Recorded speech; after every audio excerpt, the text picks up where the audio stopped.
Hi everybody, Michelle McClunan here, an astrologer and life coach, and I'm bringing you an update for the solar eclipse on the 30th of April, which is a Saturday. And this is basically our entry point into eclipse season, which happens every year, twice a year. And this one is in Taurus. And basically what a solar eclipse is it's a new moon. You could call it a new moon on steroids. It is a solar eclipse is where the Earth blocks the light from the sun. So we could say, if we look at the sun and we look at the moon, we could say that the feminine actually starts to vanquish the masculine in a way, meaning the sun. And this is a very, very feminine new moon. There's very little masculine energy around. The feminine energy in astrology is earth and water, of which we have a lot this solar eclipse, and then the masculine is fire and air. There's no fire in this one. So following a month of Aries, where everything's been really, really fiery and really, really fast, this is a slower new moon in a way, but there's some activation in it as well. So I'll try and go through the themes for you as I kind of see them. So if we look at the new moon in Taurus, Taurus is a sign, it's a fixed earth sign. It's got to do with stability, security, our roots, where we find our stability from, where we find our security from. And this is also the sign that the nodes are actually moving through at the moment. So whenever we have an eclipse, the nodes are in the same signs. And the nodes are related to our past and our future, our destiny. This one is very aligned with our destiny point, which is the north node in Taurus. Okay, so we're moving towards something new, something different. And if we look at different themes for Taurus, Taurus rules our bodies, so it rules our health in a way. It rules our skeletal, our structures, our physical structures. It rules our resources. It also rules things like food and money and earnings. And this one is sort of being activated quite a lot. So what we have at this new moon or solar eclipse is that the sun and the moon are right next to the planet Uranus. Uranus being the planet of change. Now Taurus on its own is quite steady, quite slow, quite determined, very earthed, very grounded. But when Uranus is around, it kind of stirs things up. So I see Uranus almost like a bit of a lightning strike. It kind of goes gadoosh. That's what needs to change. Or that's what you need to see. It breaks through. So it's almost like lightning striking the earth and breaking it open so you can actually see what's there. And that's what it's felt like for a while. We generally feel the energy of a solar eclipse about a week or even more before it happens. So I'm assuming that some of you would have been feeling that. I know a lot of people that I know are moving through big stuff at the moment. A lot of stuff's coming up to the surface, and it can make us feel very wobbly about our security, about our stability, maybe about our mental stability, our emotional stability, not only our physical security and stability. So when Uranus actually forms into what we call a conjunction with the sun and the moon in Taurus, it's very much like that lightning strike breaking it open, so that we can see where our deepest insecurities lie, where our sense of self-worth isn't what it needs to be, where we undervalue ourselves. It points out, what do we value? Have our value systems changed? Are they still changing? What are our beliefs? All of those things are coming up at this time, and we can kind of expect probably some very sudden, possibly unpredictable issues on our earth. And I mean, that's no surprise, because that's what we've been surrounded with for years, especially the last 2 years. So that's on the one side. We've got this very big energy in Taurus. Taurus can be very stubborn as well. Taurus can get to a point where it doesn't want to let go, and Uranus comes in and says, no, it's time. It's time you actually look deeper, and it's time you let go of what you don't need, what's not working for you. The other thing about this new moon solar eclipse is that the planet Pluto, which I speak a lot about, Pluto's been in the news, as it were, for a long time now, because it's been very involved in the last 2 years and in what we've been experiencing. So Pluto stations, in other words, what it does is it appears from our perspective on Earth to actually stand still before it turns retrograde. And the retrograde cycle lasts a long time with Pluto, because Pluto has such an outer, very, very different, unusual orbit. So when Pluto stations, we feel its energy more deeply. And when it goes retrograde, what it'll do is it'll bring to the surface anything we haven't actually brought up to the surface that we've needed to. So that retrograde, this retrograde will last until October. And while it's doing so, it's crossing over the United States' Pluto, which means that the States is having its Pluto return, which is why there's so many interesting things happening in the States, and why so much is coming out to the surface. So Pluto rules things like money, power, sex, secrets, mysteries. So any of those things, a lot of those things are coming to light. And more people are waking up to what's actually been hidden underneath the surface. And this is all part of our human evolution. And we are going through a major shift in our evolution. So this is happening as well as the solar eclipse at the same time.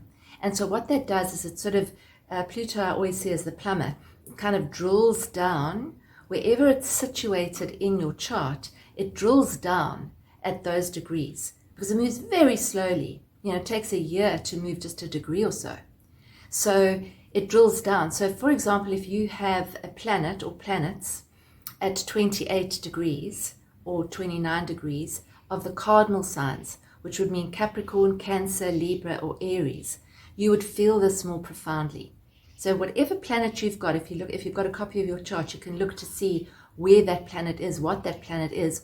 Or if you don't have planets at those degrees, you can look at the house that is happening in. So for example, it could be transiting through and has been there for a long time in your house of finance. So that could be something that's actually really coming up for you. It could be in the house of stability and safety. That could be something that's coming up for you. It could be in the house of relationships, which would mean that would be in the focus. You would be going to a deeper level of your understanding, of your process, of your evolution in that area of your life. So that's what's happening with Pluto, same time. At the same time, we have 4 planets in Pisces. And you might have seen some of them because there's been an alignment that is visible. Today I had a look and I could see Jupiter and Venus very early. So they, it's the morning star and Jupiter, which is really bright. So they're really bright. All of them are in the sign of Pisces. So this is bringing in the water. So we've got the solar eclipse, the new moon in Taurus, Earth, Pluto stationing at 28, 29 degrees Capricorn, Earth, and then we've got 4 of these planets in Pisces. So what is that saying? It's more feminine. It's more feminine. It's saying out the head, into the heart. Taurus is ruled by Venus. Venus rules love. Venus is associated with the heart. So the 4 planets in Pisces, it can be beautiful. It can open up the doorway to a huge amount of intuition, creativity, imagination, connection. Some people might be having visions, might be much more sensitive than normal. If you found that, I certainly have. So there's a lot more sensitivity. There might be a lot more tears. There can be a lot more confusion as well. Pisces is the final sign of the zodiac. And we've got 4 planets there, including 2 of the biggest ones. I mean, in terms of their effect, Jupiter and Neptune, which only come together once every 165 years. And then these are aligned with Mars and Venus, which are the personal planets. So it makes it quite personal. It brings it in. It brings in that Pisces energy into our relationships, male and female. There can be confusion about our relationships. There can be confusion in our communications with other people. There can be confusions about, again, how do we get it? How do we find security? If we feel lost at sea, and that can breed anxiety. And I know that a lot of people are dealing with a lot of anxiety at the moment. I do believe there are also is a lot of solar flares and solar action and all sorts of light codes apparently coming onto the planet, which our bodies, Taurus, are trying to readjust to. So just be cognizant of that and be kind to yourself, because it's not easy. This is new energy, and we're being called on to deal with energy in a different way, to make decisions in a different way. So the Pisces planets are actually saying what intuitively feels like the way to go. And if you're not getting clear intuition, to be aware of any signs you might be getting. And that might be signs through dreams. Or it might be that somebody phones you out the blue and gives you information. Or it could be a literal sign, a symbol that aligns and says, yes, that gives me the answer.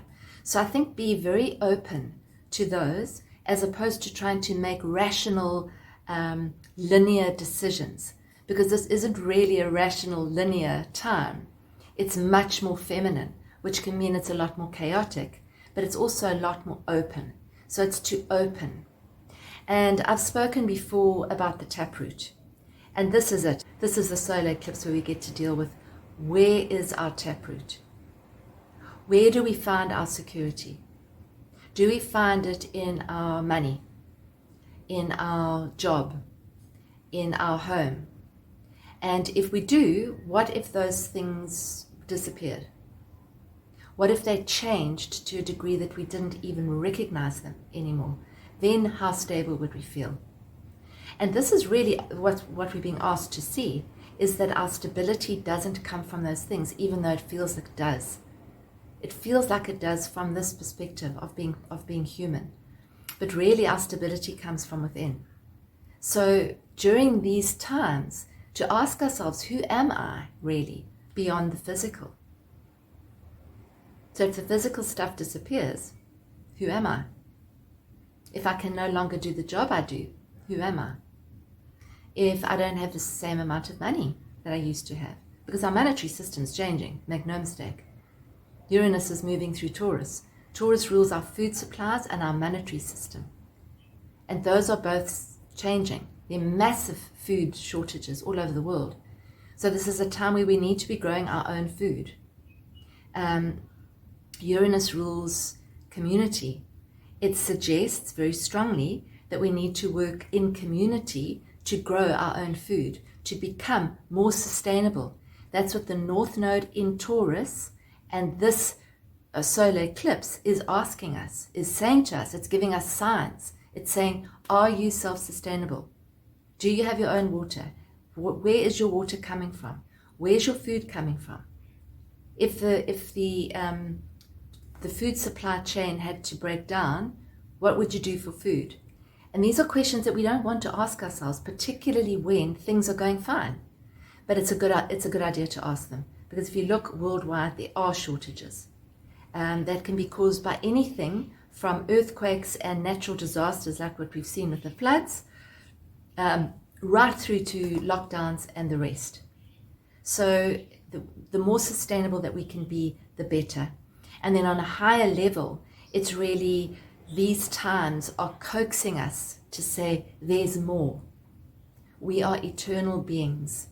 We're not this body. We're not this name. There's more.